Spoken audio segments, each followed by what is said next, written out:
like this and shake it again so that they can take the photograph and we can UAE के जो army chief हैं general Yusuf साहब, वो इस वक्त इंडिया के दौरे पे हैं। सऊदी अरेबिया के साथ हमने डिफेंस मुआहिदा किया है या एग्रीमेंट किया है, तो इसी तरीके से भारत तो हमसे बहुत पहले कई कंट्रीज के साथ उनके इस किस्म के मीटिंग्स और ऐसी एग्रीमेंट्स वगैरह हुआ करती हैं। तो हो सकता है यूएई के साथ भी वो इस किस्म का कोई डिफेंस एग्रीमेंट कर रहे हों। मोदी का शैतानी मंसूबा यह है कि मशरकी बॉर्डर पे जिस वक्त वो इजरायली ताउन से वार करे तो ऐन उसी वक्त मगरबी बॉर्डर पे अफगान तालिबान यलगार कर दे, और इसी दौरान टीटीपी और बीएलए की तरबियत याफ्ता दहशतगर्द अंदर से हमले शुरू कर दें। और कतर भी एक दोगली पॉलिसी चला रहा है कि वो तालिबान को कमज़ोर नहीं पड़ने देना चाहते। उनके पास पैसा है लेकिन उनके पास स्पाइन नहीं है। गल्फ कंट्रीज में ऐसा कुछ नहीं होता, वो टोटली बिजनेस को लेके चलते हैं, और अगर उन्हें भारत से कोई फायदा होगा, भारत उनके लिए कोई फायदेमंद होगा, तो वो हरगिज ये नहीं देखेंगे कि उन्होंने कितनी हमारे यहाँ कितनी एयरबेसेस उड़ा दी हैं या कितने लोगों को उन्होंने टारगेट किया है। वो भारत के साथ काम करेंगे। एक हाइब्रिड मॉडल आजाद कश्मीर के अंदर खड़ा किया गया था। उस हाइब्रिड मॉडल को अवाम ने वहां पर किरची किरची करके रख दिया गया है, उसे उधेड़ दिया है, उसकी बिल्कुल बखियां उधेड़ कर रख दी हैं अवाम ने, और वो वहां पर इस वक्त एक गाली बना हुआ है, एक शर्मनाक सूरत-ए-हाल कश्मीर के अंदर बनी हुई है। सऊदी अरेबिया जो है वो जम्मू कश्मीर जो भारत की साइड पर है, वहां जाके कई बिलियन की इन्वेस्टमेंट करता है और हमें खजूरें दे देता है, ये रिकॉर्ड पर है।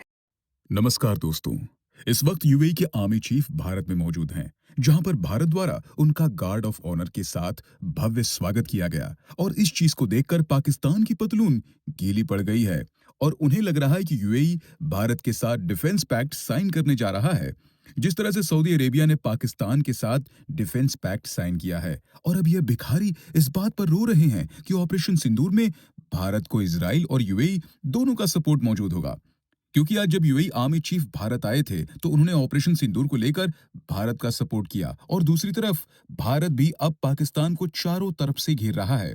एक तरफ भारत सिर क्रीक पर ट्राई फोर्सेस के साथ एक्सरसाइज कर रहा है, तो दूसरी तरफ पीओके में पाक आर्मी के मिलिट्री पोस्ट को ध्वस्त कर रहा है, और वेस्ट में तो हमारे अफगानी भाई हैं ही इन पाक आर्मी की पतलून उतारने के लिए।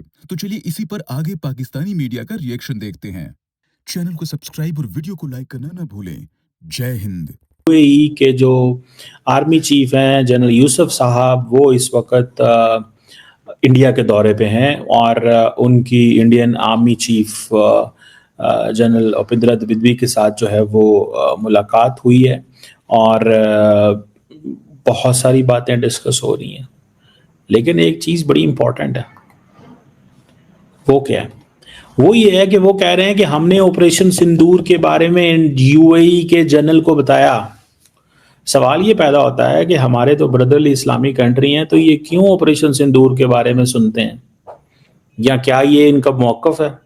क्या जब ये इंडिया में जाके हमारे जो ब्रदरली इस्लामी कंट्री हैं वो जाके वहाँ पे पाकिस्तान के बारे में सुनते हैं कि उन्होंने कैसे हमें बॉम्ब किया, और पर्टिकुलरली उनका दौरा उस वक़्त जब हमारी और उनकी जंग हो रही हुई है, और हमारे और उनके हालात इस तरह के हैं कि अभी भी नोटम जारी किए हुए हैं। तो यूएई की मिलिट्री लीडरशिप का जो दौरा है ये बताता है कि यूएई की लीडरशिप का जो टिल्ट है वो इंडिया की तरफ है। मतलब I can understand that is obviously वो इंडिया का अपना एक और यूएई का अपना एक सॉवरन राइट है, वो जो मर्जी करें।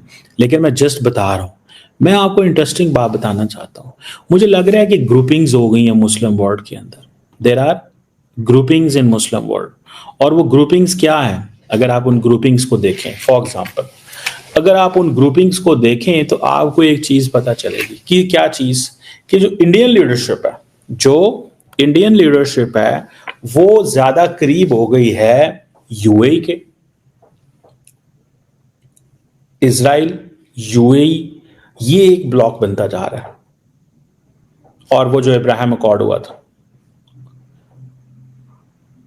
कतर समवेयर कहीं बैलेंस्ड है, और सऊदी अरब और पाकिस्तान और कुछ ममालिक जो हैं हम एक और डायरेक्शन में। सबसे गंदी गेम कतर खेल रहा है, और कतर के जो सालिस वहाँ मौजूद हैं इस मीटिंग में, वो कतर के अफगानिस्तान में एम्बेसडर भी हैं।